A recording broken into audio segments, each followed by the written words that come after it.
अस्सलाम वालेकुम dear students. हम स्टार्ट कर चुकी थी यूनिट नंबर 2 काइनेमेटिक्स का।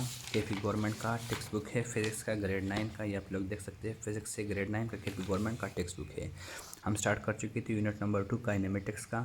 हम बेसिक डेफिनेशंस और काइनेमेटिक्स के बारे में थोड़ा सा डिटेल, फिर हमने स्केलर्स और वेक्टर्स की बात की, फिर हमने रिप्रेजेंटेशन ऑफ वेक्टर्स के बारे में बात की। उसके बाद हमने कोऑर्डिनेट सिस्टम्स के बारे में बात की कि दो तरह के कोऑर्डिनेट सिस्टम्स हम यूज़ कर सकते हैं किसी भी वेक्टर को रिप्रेजेंट करने के लिए, वो भी हमने डिटेल से कवर किया था। आज का हमारा टॉपिक है terms associated with motion. Motion के साथ कौन कौन से टर्म्स एसोसिएटेड है, मतलब मोशन के साथ हम कौन कौन से टर्म्स लिंक कर सकते हैं, मोशन किन चीज़ों पे होता है, तो वो हम डिस्कस करेंगे। इसमें आज हम बात करेंगे डिस्टेंस के बारे में। डिस्टेंस और डिस्प्लेसमेंट डिटेल से हम डिस्कस करेंगे। फर्स्ट में हमारे साथ आता है डिस्टेंस। डिस्टेंस अगर हम इसकी मानी देखें तो फासले को हम डिस्टेंस बोल सकते हैं। इसका डेफिनेशन क्या है फिजिक्स के पॉइंट ऑफ व्यू से? The length of path travel between two position is called distance. दो पॉइंट्स के बीच में जो पाथ ट्रेवल किया जाता है उसको हम क्या बोलेंगे? डिस्टेंस बोलेंगे। The length of path travelled, वो रास्ता जो हम ट्रेवल करते हैं बिटवीन टू पोजीशन, दो पोजीशन के दरमियान। पोजीशन क्या है वो हमने कोऑर्डिनेट सिस्टम में डिस्कस किया कि कोई भी पॉइंट जो होता है वो किसी भी कोऑर्डिनेट सिस्टम में उसका किसी एक ख़ास रेफरेंस से उसका पोजीशन होता है। तो पोजीशन आप लोगों को याद होना चाहिए। लेट्स से यहाँ पे ओ पॉइंट है, ओरिजिन से ये ईस्ट की तरफ इतना ये है, ये लड़का या लड़की जो भी हो, तो इसका ये यहाँ से यहाँ ऐसे चल के जो जाता है तो ये हमारे साथ इसका डिस्टेंस हो गया। यहाँ से यहाँ तक कितना इसने पाथ ट्रेवल किया। Distance has no direction and therefore it's a scalar quantity. Distance का डायरेक्शन नहीं होता है तो ये इस वजह से एक स्केलर क्वांटिटी है। स्केलर भी हमने टॉपिक में डिटेल से डिस्कस किया था। Distance is usually denoted by del x, del r, del s r, del l and और डेल डी। ये मुख्तलिफ रिप्रेजेंटेशन हैं। हम एक्स से भी इसको रिप्रेजेंट कर सकते हैं, आर एस एल डी, मुख्तलिफ जगहों में मुख्तलिफ सिंबल यूज़ हो सकते हैं। And has SI unit is metre, और इसका एसआई यूनिट क्या है? मीटर है। तो डिस्टेंस के बारे में क्या है, इसका डेफिनेशन इस तरह है कि दो पॉइंट्स के बीच में जो पोजीशन के बीच में जो पाथ हो वो उसको हम डिस्टेंस बोलेंगे। फिर इसका हमने बात की कि इसका डायरेक्शन नहीं होता, इस वजह से ये स्केलर क्वांटिटी है। तीसरी बात कि डिस्टेंस जो है किस तरह से डिनोट किया जाता है और इसका यूनिट क्या है। अब आते हैं डिस्प्लेसमेंट के बारे में। डिस्प्लेसमेंट के बारे में बात करते हैं। द शॉर्टेस्ट, इसका डेफिनेशन देखते हैं। The shortest directed distance between two position is called displacement. दो पोजीशंस के दरमियान में शॉर्टेस्ट डायरेक्टेड डिस्टेंस मतलब सबसे छोटा और डायरेक्शनल। डायरेक्शनल मीन्स कि हम उसके साथ डायरेक्शन स्पेसिफाई करेंगे, इसको हम क्या बोलेंगे?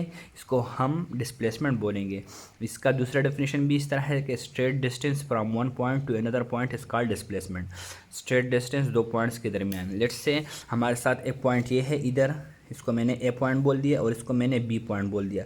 तो इसका मैं अगर स्ट्रेट डिस्टेंस शो करूँ तो ये हमारे साथ क्या हो जाएगा? डिस्प्लेसमेंट हो जाएगा। और इसको अगर मैं कुछ इस तरह से, ये ए पॉइंट है और यही बी पॉइंट भी है, इसको अगर मैं ऐसे ऐसे करके इसका पाथ शो करूं तो ये मेरे साथ इसका डायरेक्शन नहीं होगा और ये हमारे साथ फिर क्या हो जाएगा? डिस्टेंस हो जाएगा। तो ये स्ट्रेट और डायरेक्टेड डिस्टेंस है, शॉर्टेस्ट डायरेक्टेड डिस्टेंस है। इसका यही डिफिनीशन हो गया। तो इसका डायरेक्शन होता है, अब हम ये बात करेंगे कि इसका डायरेक्शन होने की वजह से ये वेक्टर क्वांटिटी है, इसको हम किस तरह से प्रेजेंट करेंगे, उसका यूनिट भी सेम होगा। Displacement has direction and therefore it is a vector quantity.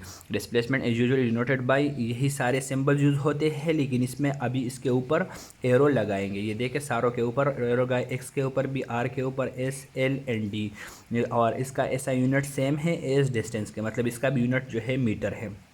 यहाँ पे ये एग्जांपल है कि यहाँ से for example if your friend asks to have how far you are from school and you tell him that it is about 4 kilometre from school. Let's say आपका यहाँ पे घर है और यहाँ पे स्कूल है, सही है। तो यहाँ पे होम है और यहाँ पे स्कूल है। तो आपका फ्रेंड आपसे पूछता है कि आपका स्कूल तक कितना डिस्टेंस है, तो आप लोग अगर कहते हो कि हमारा स्कूल से 4 किलोमीटर है, तो आप लोग वो कौन सा डिस्टेंस बताते हो? आप लोग वो डिस्टेंस बताते हो जो आप लोग रोड पे कवर करते हो, मतलब ये वाला डिस्टेंस आप लोग बता देते हो, सही है। स्कूल से घर तक आपका डिस्टेंस जो रोड पे आप लोग ट्रेवल करते हो, तो ये जिगजैग होता है। यहाँ पे इसका थोड़ा सा डिटेल इस तरह से क्यों कि ये जिगजैग होता है, तो इसी वजह से ये हमारे साथ क्या है? ये डिस्टेंस है, आप लोग उसको डिस्टेंस बता देते हो। लेकिन अगर आप लोग on the other hand if you reply that it is 1.6 kilometre straight towards east, तो आप लोग फिर उसको डायरेक्शन भी बताओगे और उसको आप लोग स्ट्रेट पाथ बताओगे, तो ये फिर आप लोग उस सिचुएशन में आप लोग उसको अपना displacement of your home, school से आप लोगों के घर तक कितना डिस्प्लेसमेंट है वो बता देते हो। तो इनमें डिफरेंस है कि डिस्टेंस क्या है और डिस्प्लेसमेंट क्या है। सिंपल टर्मिनोलॉजी है, इसको आप लोगों ने कंफ्यूज नहीं करना, होपफुली आप लोगों को समझ आ गया होगा। फिर यहाँ पे एक फिगर में एग्जांपल भी है डिस्टेंस एंड डिस्प्लेसमेंट। यहाँ से स्टार्टिंग पॉइंट एक्स को कहा गया है, इसको एंडिंग पॉइंट बोला गया है, सही है, ये एंडिंग पॉइंट है। The magnitude of displacement can be equal to the path of the length traversed of an object distance, for example the straight line motion. यहाँ ये इसको डिस्प्लेसमेंट बोल सकते हैं। अब यहाँ पे एक और बात है कि एक ऑब्जेक्ट है ऐसे मोशन स्टार्ट कर देता है, बिल्कुल एंडिंग पॉइंट पे वापस आ जाता है, तो इसका तो डिस्टेंस भी होता है, इसका डिस्प्लेसमेंट भी होगा यहाँ से यहाँ तक। इसका अगर हम लोग देखें तो इसका डिस्टेंस होगा और इसका डिस्प्लेसमेंट जो है वो ज़ीरो हो, क्योंकि इसका स्टार्टिंग और एंडिंग पॉइंट सेम है। ये एक ट्रिकी पॉइंट है, आप लोगों को शायद इसमें न्यूमेरिकल्स में भी इस तरह से आ जाएगा कि एक ऑब्जेक्ट अपनी जगह से स्टार्ट करता है, वापस अपनी जगह पर आता है। इसका आप लोग वेलोसिटी फाइंड करते हो, वेलोसिटी के लिए हम डिस्प्लेसमेंट यूज़ करते हैं, तो उसका डिस्प्लेसमेंट फिर ज़ीरो हो जाता है, फिर उसका वेलोसिटी नहीं होता है।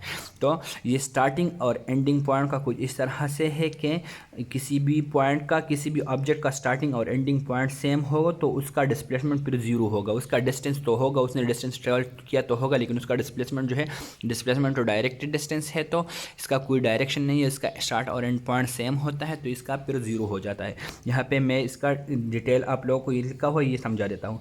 The magnitude of the displacement of A course of motion, ये कोर्स ऑफ मोशन है, मे बी ज़ीरो, ये ज़ीरो हो सकता है, but the corresponding path length, लेकिन इसने जो पाथ ट्रेवल किया है, मतलब डिस्टेंस ट्रेवल किया है, इज़ नॉट जीरो, जीरो नहीं। For example same starting and ending point, same starting और एंडिंग पॉइंट पे ये फिर ज़ीरो हो जाता है इसका डिस्प्लेसमेंट, ये बात याद रखिएगा। और जब भी न्यूमेरिकल्स मैंने किए हैं इसके, तो वो आप लोग इसके न्यूमेरिकल्स में देख भी सकते हो। इस पर जो भी न्यूमेरिकल हो वो मैं आप लोगों को थोड़ा सा उसका समझा भी दूंगा कि इसमें आप लोग ये पॉइंट नोट करें कि इसका डिस्टेंस और डिस्प्लेसमेंट में फ़र्क है, इस वजह से इसका वेलोसिटी वगैरह हम नहीं कैलकुलेट कर सकते, क्योंकि ये इसका भी डिस्प्लेसमेंट ज़ीरो है। ये हमारा आज का टॉपिक था। इंशाल्लाह हम अपनी नेक्स्ट लेक्चर में बात करेंगे स्पीड के बारे में, स्पीड को डिटेल से डिस्कस करेंगे, और उसके बाद स्पीड के मुख्तलिफ जो टर्मिनोलॉजीज उसके साथ रिलेटेड, जैसे कि एवरेज स्पीड हो गया, इंस्टेंटेनियस स्पीड हो गया और यूनिफॉर्म स्पीड हो गया, ये हम डिटेल से कवर करेंगे। और फिर उसके बाद हम वेलोसिटी पे जाएंगे। तो जो हमारे चैनल पे नहीं हो, हमारे चैनल को सब्सक्राइब कर लीजिएगा, बेल आइकन को दबाइएगा, और आप लोगों के जो भी क्वेश्चन हो वो आप लोग मुझसे कमेंट सेक्शन में पूछ सकते हैं। शुक्रिया।